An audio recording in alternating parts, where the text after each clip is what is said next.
Hello and welcome back to another episode of the PD Performance Podcast. Haven't done a solo episode in a while, and I had a couple of requests for a solo episode, which was always nice, after my trip to New Zealand last week, which was absolutely phenomenal. I was over there with Peter Hughes and the All Black Sevens and the Black Ferns Sevens. So I don't know, I think they just come under the umbrella of the New Zealand Sevens, but it was an invaluable experience and one that I'm incredibly grateful for. Absolutely phenomenal time that I've had out here in the land down under, and then travelling over to the land of the long black cloud, as they call it then, last week for some fantastic experience career-wise and some good travel as well. Like, I've enjoyed the different lifestyle over here for sure, but many of you guys will know, but some of you will not, that I will be returning to Erin's Isle next Monday is when my flight leaves. So I am coming back for the Inter-County Championship, and the plans are to get back to regular scheduling and podcasting with the PD Performance Podcast, as well as to scale up and do the backdoor cut with Dara McGurn and Owen McCabe on a bigger scale. So excited for that as well, to be honest. So I am disappointed to leave Australia. The lifestyle over here is absolutely unbelievable, but it has been a really worthwhile experience transitioning almost completely online, but transitioning completely to private and not working with any teams whatsoever, just working with athletes one-on-one. The business has grown as a result. The mentorship has kicked off and is going really, really well. And moving out here was probably the push that I needed to just get stuck into private work and back myself to do it, I suppose. So yeah, like a worthwhile decision. And I know many of you will have listened to my podcast in the past around the thoughts that I was having and what I was weighing up between, would I come out here, would I stay at home and go for the couple of roles that were offered to me at home. But I think, to be honest, I made the right decision. But I generally believe that the right decision is the one that you make the right decision, generally. And a wrong decision is usually better than indecision. And indecision was what I was doing previously in Ireland, where I was humming and hawing and saying, maybe I'll go in the future, but I'm just going to stick here in my comfort zone for now. And I definitely stepped outside my comfort zone coming out here. And I think I tend to thrive outside my comfort zone. So it's something that I need to do more often, and something that I try to do probably too often at times. But it was good to get over to New Zealand. It was incredibly intense the first couple of days, but I did get an opportunity to go down to Lake Taupo, which was phenomenal. Absolutely fell in love with the place. And that was nice to unwind, just go for a bit of a swim, do a few runs, go for food, watch some rugby, and then back up to Auckland to watch the Blues and the Crusaders as well. So there has been some downtime, more downtime than I'm used to at home.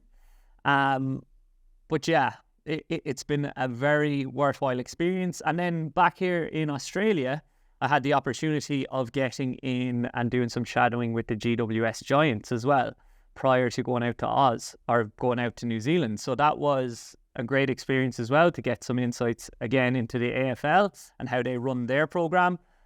And I've done a lot. Like I met with another S&C coach today, Johnny McGailey. And then I was over with Peter Hughes last week as well, and they were amazed with how much I've crammed in and how many people that I met and how many organisations that I've gained insight into. And there have been a lot of lessons and a lot of learnings and stuff that I will take with me for the rest of my career, however or wherever that goes, whether that means working with teams, which I definitely do have a graw for and have I want to kind of go back doing that eventually, I think. But as I've said previously, I think in the future it's just going to be one team.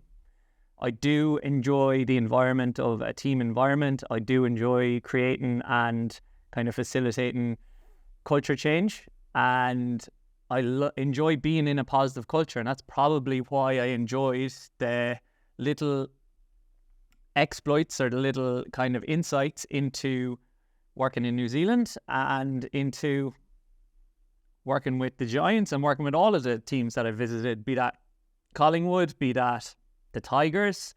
I got back to the Tigers for a second time. I'm not sure if I spoke about that on a podcast yet, but yeah, they welcomed me back in for another round or another little trip and a little shadowing experience, and that was different to the first time, but again picked up lots of new lessons there too, and really grateful to Graham Morris, who is a 2-time guest on the podcast as well, for inviting me in and then welcoming me in, and then all of the performance staff there were just bang on, like just class. A great place to work, I'm sure, and they got off to a flyer last weekend with a huge win in their second game of the season. And their head coach Benji Marshall, because this is a majorly Irish audience, many people may not know him, but I have spoken about him previously. He was copping a bit of heat because a certain journalist out here in Australia was accusing him of not being a 24/7 coach, which is just a ludicrous statement, really. And he actually went back at him and said, like, am I a bad person because I want to spend the hours of 5 to 8 p.m. with my kids having dinner and putting them to bed? And that's such a rational perspective, and it focuses, or it emphasizes and shows that he's not bullshitting at all. Like, he really is family first, and he's also a Kiwi, and that's something that I saw out in New Zealand with the Sevens as well, which I will go through. But like, it's such a family oriented culture, similar to Ireland in a way, but far more open. And I feel like from my experience there, they're a very family oriented culture, but they also seem to consider their friends their family as well. And if you're working with them or if you're on the same team, you are now an addition to the family, and they'll do absolutely anything for you. It's such a welcoming people, and I absolutely loved the culture over there. But we will get into that. But the reason that people were probably looking for the podcast, and they did actually say, was to go through potentially some of the new lessons that I've learned or new things that I have experienced and noticed on my travels and in with the different teams. So I thought it would be useful to go through some of those lessons that I was taught and some of those reminders that sprang to mind or were straight in front of my face. And yeah, like, different organizations do things differently. That is what I've noticed since I've come out here. And that's not anything mind-blowing. Everybody will notice. But the common characteristics of a good culture and a good environment hold true. But there's no one size fits all. It's almost like the principles of performance and the principles of team building and the principles of success are common across different codes and across different organizations. However, your implementation of your performance program is important. But what I've seen and what I definitely noticed in New Zealand is the intangibles that I always talk about and that I kind of am aware of. They are of so much importance, and we still do not appreciate how much importance we should be giving to the intangibles. And the intangibles are the culture, they are the togetherness, they are having everybody singing off the same hymn sheet, they are having good people in the building that get along, they are connecting with your teammates, with your fellow staff, connecting with even outsiders coming into the group and being welcoming when outsiders do come in, being open and honest. Like, all of these things, like, I think in Ireland and in the GAA, we've gone so far down the S&C performance rabbit hole, and I think they do that here in Australia as well, that we're testing tons and tons of stuff, which is great. But sometimes the best things and the most important things cannot be tested, really. They can be assessed, and they can be assessed qualitatively, but they can't always be tested, and they're not concrete, nor do they need to be concrete, because sometimes it's not something that is tangible. It's not something that's apparent. It's not something that you can see. It's something that you can feel. And I think that Maori culture and I think New Zealand culture, they understand that. And I would love to get some insight into the All Blacks in years to come for sure. Now, that is outlandish. But everything that's happened to me out here would be considered pretty outlandish as well, and getting in with these organizations still blows people away, and it still blows me away when I'm in there, and when I'm in Mount Maunganui with Peter and with the Sevens, and I'm watching these athletes that could potentially be Olympic champions. I think the ladies are Olympic champions already. They're without doubt the best female athletes that I've ever seen. So coordinated, so powerful, and just so skillful as well. And I'm watching them and I'm thinking, like, how the hell did I end up here? Like 3-4 years ago, I was opening a gym. I was kind of a bit lost during COVID. I didn't know what to do. I was trying to transition online. I was trying to get my stuff out there, get it noticed. And then I'm in with these world-renowned organizations, which is mental. So just because something doesn't seem believable in the moment that you say it, doesn't mean it's not going to happen down the track if you put your mind to it. And if you're open to experience, and you just ask questions. If you never ask, then you'll never know. That's what I've learned, I suppose, one of the major things. But back to the New Zealand culture, like, I will go through the lessons in time, but like, it just wowed me how together the group is, and how they do things really differently, and think about the game differently, and think about performance differently. There's so many rituals. There's so many rituals within the team. There's so many different things that they do to like carry on the legacy, and like show honor and show respect to each other for their endeavors, and to set goals and set non-negotiables, even though they wouldn't use that wording, around how you act as a person, which then does obviously translate into how you are as an athlete. And if you haven't checked out my conversation with Ian Reeves in last week's episode, then definitely do, because I had that conversation yesterday, and Ian is such a good speaker and he puts it so clearly. And definitely, if you're an athlete or coach, I think you should definitely listen to that to hear about how everything that you do outside of the game does impact the things that happen within the four walls of the training centre or within the four lines of the pitch. So, yeah, like, I'll go through in detail how that experience went down. But firstly, I did want to go through GWS and the lessons that I had there. The scale of what goes on in AFL is just absolutely out of this world. It's unbelievable. Like, the amount of staff that were there, I think they said they had 9 interns or something like that, which is just insane. I know, like, at home you'd be begging for that type of resources, but they had about 6 people on GPS alone and on drones. And then you have a couple of people down, I think there was maybe 5-6 of us down with the rehab group, return to play group. Like, and then you have loads of on-field coaches in their different positions, and like coaching different types of skills to different athletes. And then there's about 50-60 athletes on the pitch, and they are out there for a long time. Like, they're covering 13 kilometers in training was what I was told, but they're out there for a solid 2.5 hours on the pitch, 3 hours. As I mentioned when I went into Collingwood, that really wowed me, but that is across the board that goes on. And I know from watching the games now, the games are incredibly long, so they need to build that volume up. And that is one of the lessons that I learned, is if they have the capacity, don't be afraid to chase volume and really drive up the volume in their return to play, because you have to prepare them for the game. And that is the game. The game is volume.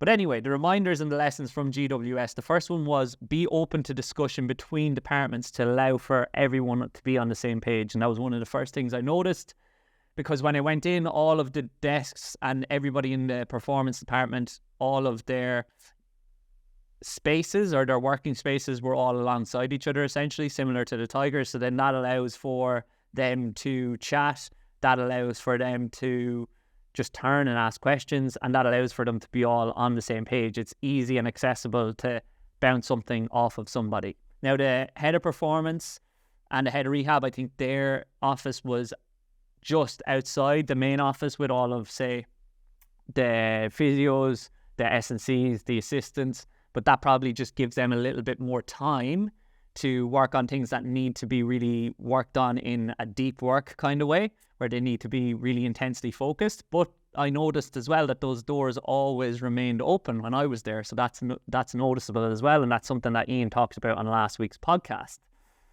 Next one is what I had said from watching the rehab group. If the athlete has built capacity within their rehab process and previous years of training, then pushing higher volume will be much, much easier.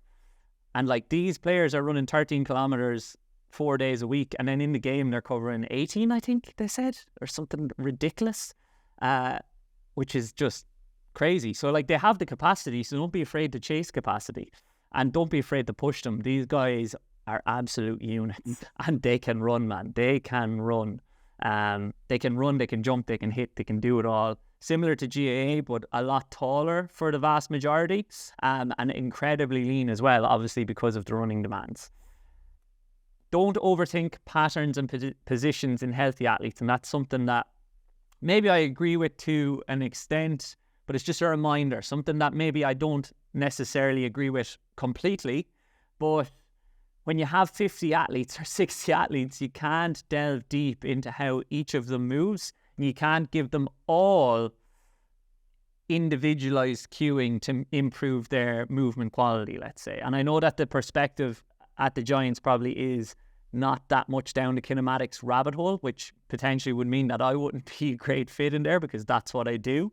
But it's nice to see that things can be done from a different perspective or a different angle. And yeah, it's just a reminder that sometimes good is good enough. You don't need to delve into it in huge detail.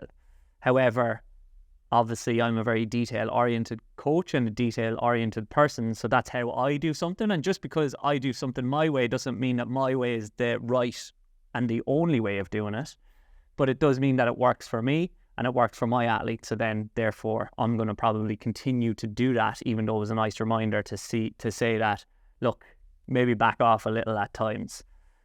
Always have a contingency plan if shit hits the fan. So if you're doing rehab with somebody and they blow out of steam or their quality is shite, then have something in your back pocket that you're going to run that won't really impact their movement quality, but still gives them exposure to, say, some sort of aerobic training or anaerobic training, or what they need to try to get back to the level of the players that are fit and healthy, or past the level of the player that they were when they got injured. Base return to training off of known data, individual athlete fatigue characteristics, and game demands. What the hell does that mean? So I was absolutely amazed at the amount of data that they tested and that they pulled from each individual athlete, especially given the amount of athletes. They had a board and a leaderboard, and we would have a leaderboard of different stats, but there must have been 40 different metrics on this leaderboard. I was standing back, I was like, geez, there's a prize for everything, and surely if you're here, you'd be winning something, or you'd be in the top 3. But they have so much data on each individual athlete that it makes it easy to kind of see where they need to get to in different physical qualities and in different areas in order to get back to the field. As well as that, you're basing their return to training off of their individual fatigue characteristics. So on that given day, if they're tired, then obviously you're going to pull back a little bit. If they're not at all, then don't be afraid to push the envelope a little bit and push them out and really actually push the athlete a little bit further than potentially you had planned initially. Not too much further, but a little bit further is fine, because then you're slightly ahead of schedule as long as there's no spike in load. If it can be a conversation, make it a conversation. If it can be an email, make it an email. Contradictory statements in a way, but it makes you think about how you are communicating with your staff, how you're communicating with your co-workers, how you're communicating with your athletes. If it's an athlete, I believe that generally a conversation is going to be better, because it shows that you care, as Ian said. A little chat is nothing off your back, and it shows that you care. It develops a bit of trust, it develops a relationship, and that's going to be better for buy-in. If it's with staff and you know that they're under pressure and you know that it's something that's non-urgent, maybe don't bother them with the conversation. Just send a little reminder email and say, look, get to it whenever you want. Not everything needs to be a conversation, and not everything should be an email.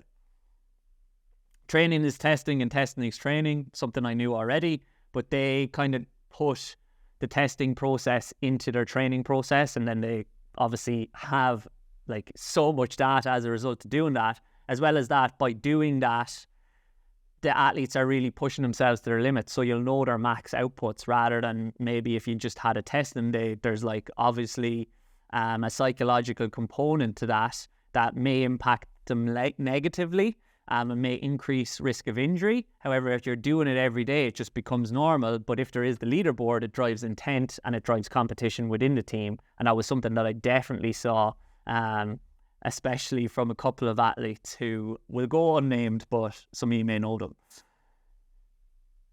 Less coaches is sometimes better in certain scenarios.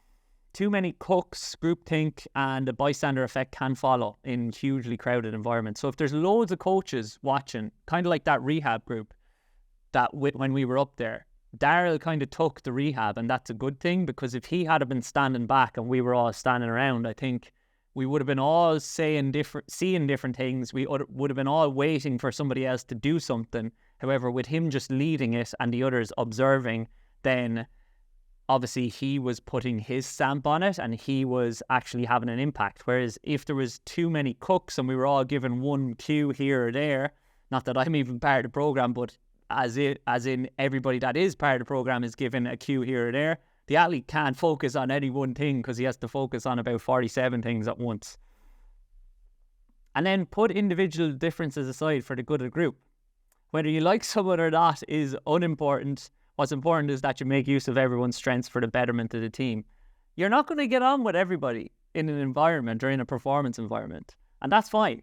But the main thing is to understand and remember that you have the group's best interest at heart, and that's what a successful organization works off of. And if you look at the Giants, they are absolutely shooting the lights out there. But that was a conversation that I had with one of the coaches, and like, you don't have to be best mates with your co-workers, even though sometimes I like to be best mates with most people. Like, having a working relationship is absolutely fine as long as it is a working relationship that is cohesive and that is successful. And then earn trust first, then coach later. Listen first. You have 2 ears for a reason and 1 mouth. Listen first, develop a little bit of trust, develop a relationship, then get stuck into the coaching and offer some help if it's needed. And that was it from GWS, but like, awesome to get in. They said, did I want to come back for another day? Unfortunately, I have to go back to Ireland. I would love to go back in. I'm so grateful for that opportunity to get in with Daryl, get in and meet everybody in there. It was a class organisation. The players were really welcoming as well. It was great chatting to some of them. They were all aware of Gaelic football, obviously, because Barry had been there previously. Callum is there at the moment. And there was good crack about the place as well, which was nice. Next then, over to New Zealand, which was just whirlwind, as I said. But like, loads of lessons from that experience. I'm going to take a drink here because I have this in my hand for ages.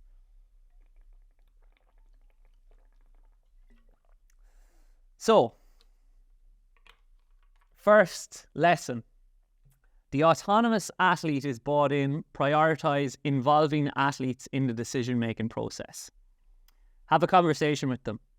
See what it is they want to do. See what exercise they want to do of the multiple variations. And then the one that they do, they're probably going to bring more intent to it, and they're probably going to have more of a commitment level to executing it because they feel they have control of the decision making, they have control of their own performance and what they work on. This applies to the gym, but it also applies to the skills of the pitch. And that's something that they do really, really well. They kind of stand back, they let the athletes make decisions, they help them to make and guide them to make good decisions, but for sure they will offer the options, let's say, and then the athlete can select off of that. Coordination is definitely undertrained. Go after it. As I said, those female athletes of the Black Ferns are some of the most coordinated athletes that I have ever seen. Absolutely immense. Like, them doing their running mechanics drills, their change of direction drills, like, they could just grab it like that. And I know it's something that I've said from working with elite athletes in the past. They grasp things so quickly, but I mean, there was very little coaching necessary with these girls because they could just do it. And they looked like sprinters. They looked like the most coordinated change of direction or multi-directional athletes that I've seen. the lads, some of them maybe struggled with some of the coordinative tasks that were being given to them. But then when they get a ball in their hands, they are just lights out, like they move so well, which is crazy because it shows that movement is task dependent and it's very specific. So although they're not doing too well at the drills and the mechanics stuff that they're working on, when it comes to executing it in the game, they can do it. However, that doesn't mean that we can't improve how they do it in the game or give them more tools in their toolbox. Because when they're playing the game, they'll go back to what they're strongest at. And if you only have a right foot sidestep, you're going to use a right foot sidestep whether you need to beat them on the left or on the right. If you only have a goose step, you're going to use a goose step. If you have a sidestep off both feet, a goose step, a hop step, a bounce step, a spin move, then the defender doesn't know what you're going to do, as well as that whatever specific task or specific scenario you find yourself in, then you'll have more options and more ways to find your way out of it. But that was something that I had noticed, but definitely they're doing a good job there in terms of skill development, in terms of improving coordination, and in bleeding that into the training process. It's not just lift, it's not just coordination, it's both. And they can run alongside each other, and even they can complement each other. If you do a heavy lift, coordinative task, maybe a rehab task, or even in your prep work, they do a really, really good job of the prep work as well. The session doesn't start when the session starts. Be diligent in your specific prep work. You'd swear I knew that was coming. But yeah, like their prep work is really well structured. They do let them do what they want if they want to do it, but there is a plan for them to follow if they want to do it as well. And most of them do just buy into it. But it is quite individualized in a sense as well, in that there'll be options of different exercises that they need to work on. And then, as I said, if those don't suit them, then they will have extras that have been prescribed that they will do for their prep work. And they're doing a decent amount of prep, like 20, 30 minutes before they go out on the field. The team belongs to the players. Let them define it and lead it. That was something that was really noticeable. Like, they were speaking a lot. So players were speaking a lot. An adequate amount, let's say. A lot sounds like it was too much, but definitely not too much. They set their principles. They set their values. They set their goals. They vote for different awards that they give out. They actually, very interesting, 3 of the guys that are currently on the team wrote the haka that the Sevens now use. On the male side anyway, for a fact, I know that. And it's a combination, they're all from different territories or Maori villages within New Zealand. And they have a combination then because they wanted to make it their own for the group to buy into. And that is just so powerful. Like, it's literally couldn't be more their own. They feckin' wrote the thing. Because they found that they were doing the same one as the All Blacks, but they're not the All Blacks. They're the New Zealand Sevens. And if they're doing somebody else's haka, it's kind of manufactured in a sense. It's kind of, although it is New Zealand, it's not specifically theirs. So I thought that was just immense. I thought that was so cool. And I did get a chance to see a haka, and it was, yeah, whatever you think it is watching it on TV or even watching it in the stadium, it's 10, 20 times that when you're standing in front of it. It's incredibly powerful. Opportunities for connection and open forum are invaluable. Set aside time for them. And that comes back to what they do in terms of going away, setting certain times throughout the year where they will just prioritize being together, being honest, being open, sitting in a room and talking about how they're feeling, which sounds mad to Irish people and sounds particularly bad probably to Irish men. And then what was interesting in that, and I think it is the next point, is the note and value the speaker in each of these opportunities for connection. So there's one speaker, he's holding one of those Maori spears, and he's the only one that can talk when he has it. You pass it around. Similar to what you do in primary school where you have the talking stick, except it's a massive ceremonial stick rather than just a talking stick in infants class. But like, I've been in a lot of meetings in my time, and a lot of the time you run into issues with the same person talking all the time, or people talking over each other, or coming back to the same statement all the time. Everybody is allowed to be themselves, and that they are facilitated to be themselves. Next one as well, vulnerability equals trust. Leaders set an example by showing emotion. It's not only the players and the leadership group of the players that need to be vulnerable, and well, not need to be, but can be vulnerable and can do so to get buy-in from the younger players and the newer players to the group, but the coaches as well.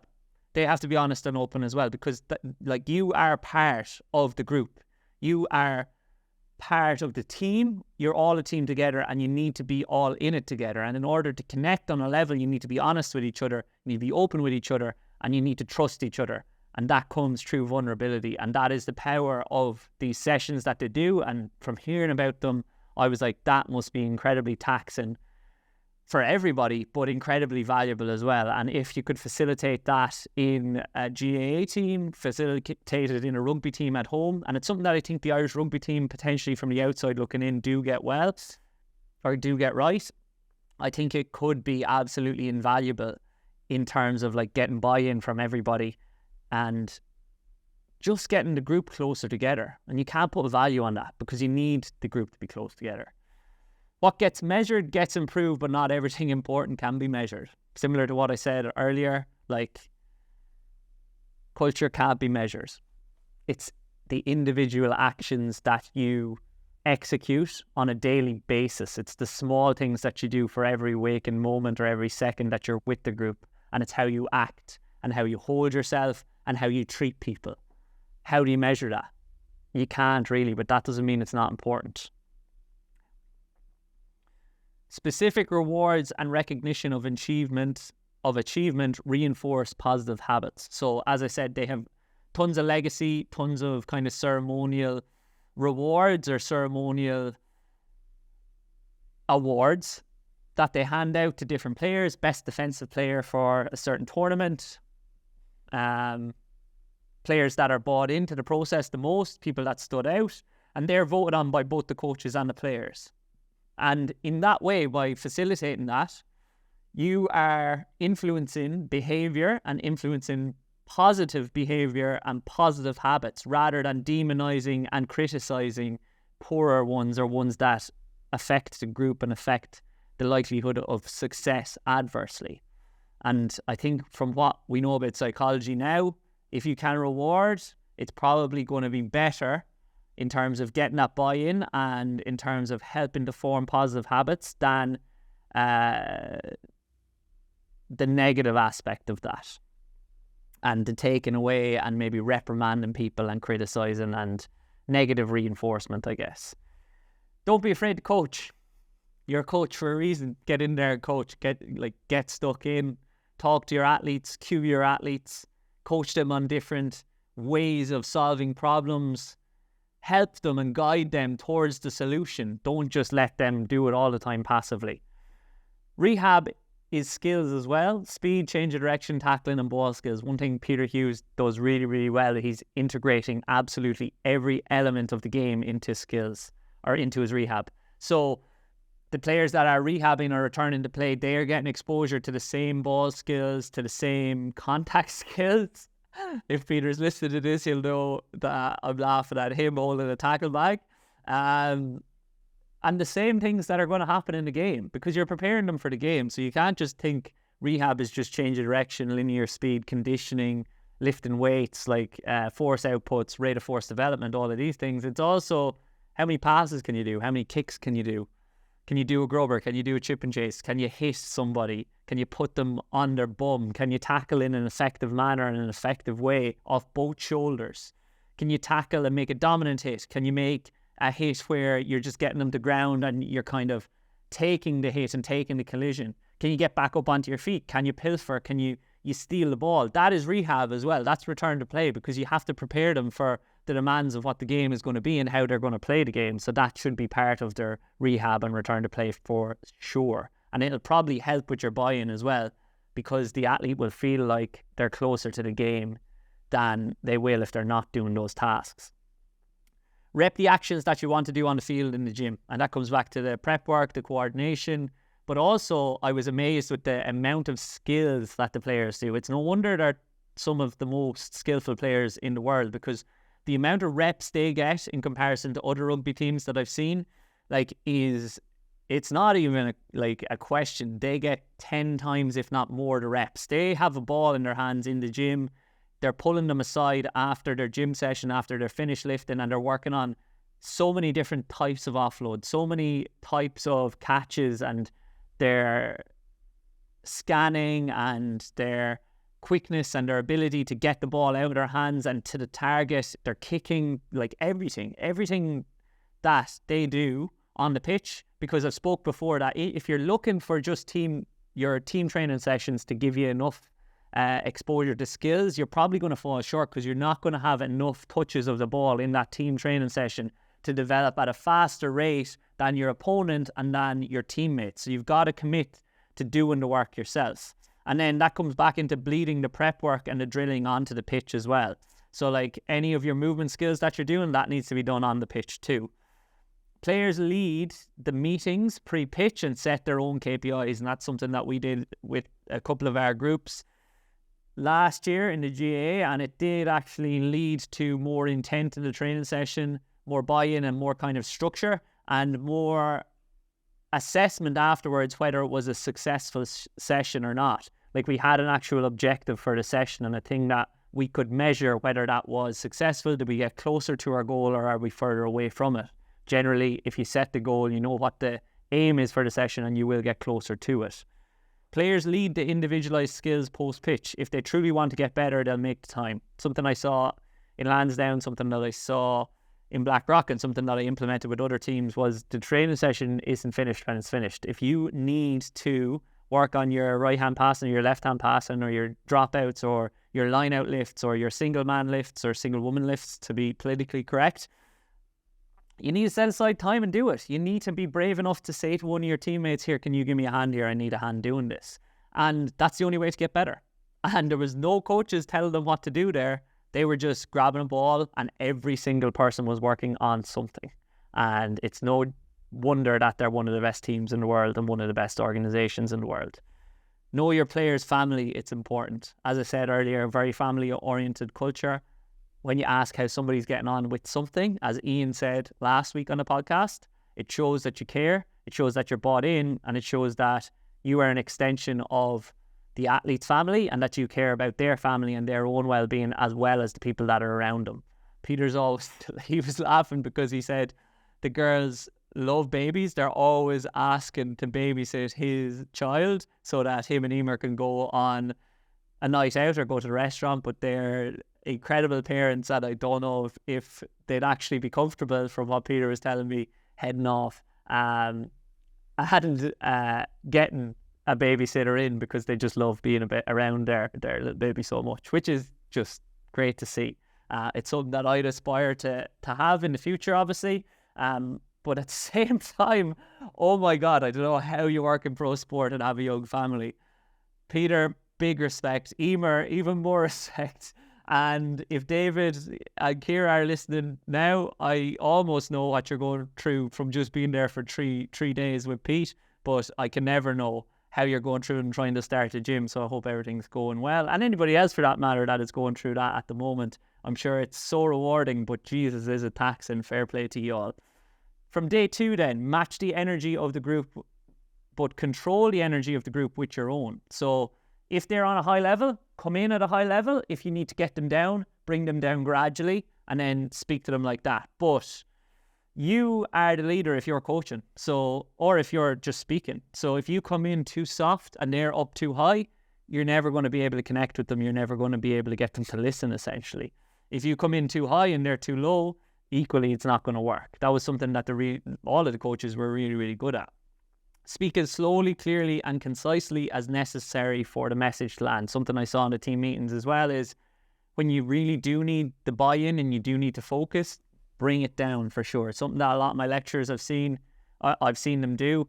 My teachers, really good teachers, it's something that I have seen good speakers do as well, is just get that environment within the room to the level where you could hear a pin drop, and don't be afraid of silence as well.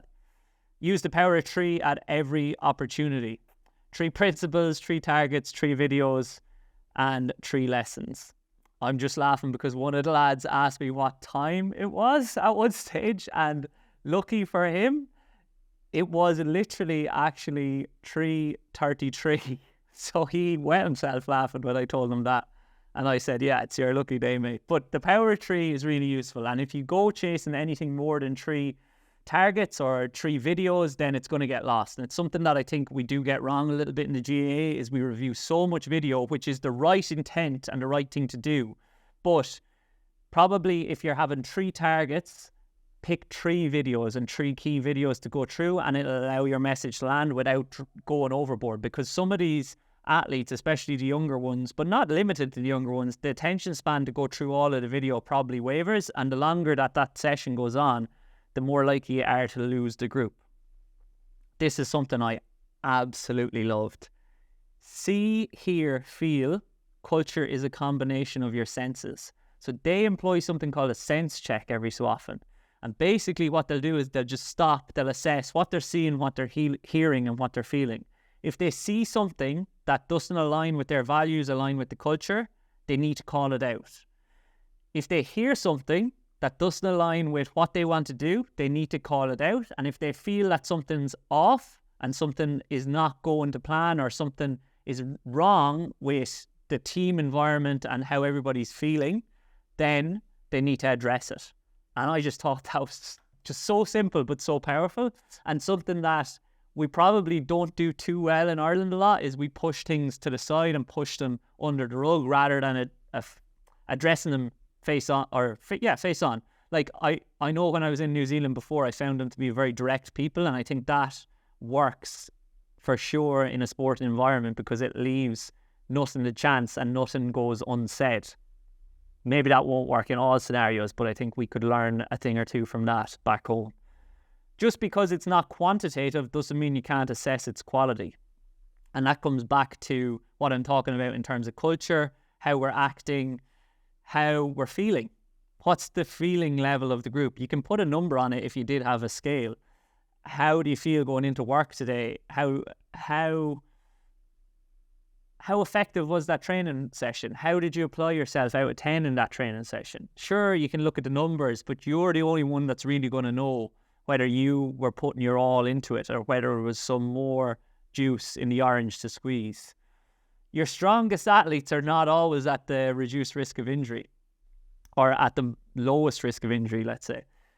And that's something I've chatted about with most organizations is they will test so much data, but a lot of the time the athletes that have the highest scores are the ones that get injured a lot. And a lot of the time, the ones with the lowest scores often are not the ones that are always getting injured either. So that would kind of put to bed the argument that strength is all you need to work on, which I think we're getting through anyway. So not very many people are going with that kind of thought pattern anymore, but there are still some practitioners that just say, oh, he needs to get stronger, she needs to get stronger, and then they'll be sweet. That is just not the case, unfortunately. If that was the case, we in the S&C industry, in the physio industry, would be all millionaires and would have the easiest job in the world. But unfortunately, issues and injury, we can't predict it, we can't prevent it, but it's a little bit more complex than sometimes we give it credit for. And then skills pay the bills. Any opportunity to work on skills is money. So do your skill work, folks. I still think that a lot of athletes in the GAA don't work on their skills enough. It seems like the players that are the most skillful are the ones that do it the most. So that would kind of leave a bit of a clue for you. Get out to the pitch. If you can't kick well off your left, you're never going to be able to if you don't do it. If you can't change direction and sidestep off your left or do a dummy solo off your left, you're never going to be able to pull it out of the bag if you never work on it. If you can't kick outside of the boot on both legs, skills coaches are going to hate me say this, but you better get out there and practice it. More time spent working on skills is going to be the better. It is hard to get a full picture and to get on top of absolutely everything, but the only way to not do so is to not do anything at all. So get out there and improve your hand passing ability, improve your change of direction ability, improve your speed, dedicate some dedicated time or some specific time to work on each of those aspects, but maybe just focus on maximum 3 at a time. Keep it to the power of 3 principles, 3 targets, 3 lessons, and you won't go too far wrong. So that's pretty much it. I'll be back next week. And hopefully we'll be getting into some more podcasting and more regular podcasting for you guys, because these podcasts have been going pretty well, especially the solo ones, which has kind of blown me away, and it always does. If you have any specific questions or you'd like me to go through any other topics, then make sure to drop me a message. If you enjoyed this podcast and you'd like to hear more like this, drop me a message. If there's anything about this you don't agree with, drop me a message and we'll have a conversation about it. So yeah, other than that, I've been to a couple of rugby union games out here, and what they're saying is true, but I didn't believe it. Rugby union out here is kind of dying a death a little bit. The quality of the games was not amazing, and the stadiums were empty. Yeah, something concerning there. They need to do a big job of trying to clean it up. What else has been happening?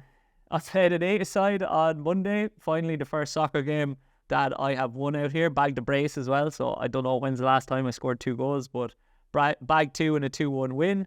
For Australia, we had 6 Australian men playing, which was good in an 8-a-side game. Haven't played golf in a couple of weeks, but was going up and down. Had some very good days and some very bad days, so keen to get a lesson very, very soon. When I get back, probably try and get in touch with a coach, because I want to get better, and that's the best way to get better. And there's a lesson in that for you guys too.